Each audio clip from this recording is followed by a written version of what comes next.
இந்த ஆள் என்ன சொல்றாருன்னா, பெரியார், திராவிட இயக்கம் தான் படிக்க வச்சதுன்னா, அப்ப எம்.சி. ராஜா, ரெட்டைமலை சீனிவாசன் இவங்கலாம் யார் படிக்க வச்சா? இவங்கள மாதிரி நெறைய பேர் அந்த காலகட்டத்தில படிச்சிருக்காங்க, சுதந்திரத்துக்கு முன்னாடியே. அந்த மாரி எத்தனை சதவீதம் பேர் படிச்சிருக்காங்கன்னு சொல்லு. பட்டியலின மக்கள் எத்தனை சதவீதம் பேர் வாழ்ந்தாங்க? எத்தனை சதவீதம் பேர் படிச்சிருக்காங்க? அப்படிங்கிற வரலாற சொல்லணும். நீ மான தமிழ் பிள்ளையா இருந்தா அத சொல்லணும். அத சொல்ல மாட்டானுங்க இவனுங்க என்னைக்குமே. ஏன்னு வச்சீங்களேன், அதுக்கு ஒரு டேட்டாவும் கிடையாது, ஒரு வரலாறும் கிடையாது. ஏதாவது வாயில வந்தா உளற வேண்டியது. ஆ இவனுங்க சொல்ற பாயிண்ட்ட ஒரு வேள இப்படி வச்சுப்போம். இப்ப அம்பேத்கர் காலத்துல வாழ்ந்தவங்க தான் இவங்கலாம். அப்ப அம்பேத்கர் தான் வந்து எங்கள படிக்க வச்சாரா? ரெட்டமலை சீனிவாசன், எம்.சி. ராஜா இன்னும் பலர் படிச்சிருக்காங்க. அதனால நாங்க வந்து அம்பேத்கர்லாம் எங்கள படிக்க வைக்கல. அப்படின்னு நம்ம சொல்ல முடியுமா?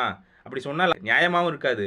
அது மாரி தான் அவனுங்க சொல்றானுங்க. இங்க இருக்க பெரியார் இயக்கத்து மேலயோ, இல்ல திராவிட இயக்கத்து மேலயோ வைக்கிறானுங்க குற்றச்சாட்டு. திருவள்ளுவர், ஔவையார்லாம் படிச்சிருக்காங்க. அவங்கலாம் நீங்க தான் படிக்க வச்சீங்களா? அதுக்கு முன்னாடி நாங்க படிச்சிருக்கிறோம் அப்படிங்கிற வரலாறுலாம் பேசுவானுங்க. கரெக்ட் தான். திருவள்ளுவர், ஔவையார்லாம் படிச்சிருக்காங்க. அப்புறம் ஏன் காமராஜர் வந்து இங்க பள்ளம் கட்டுனது, அவர் கல்வி குடுத்தாருன்னு நம்ம சொல்றோம்? சொல்ல வேணாமே? சொல்றோம்ல. அப்ப இடையில ஏதோ விட்டுருக்கு விடுபட்டுருக்கு.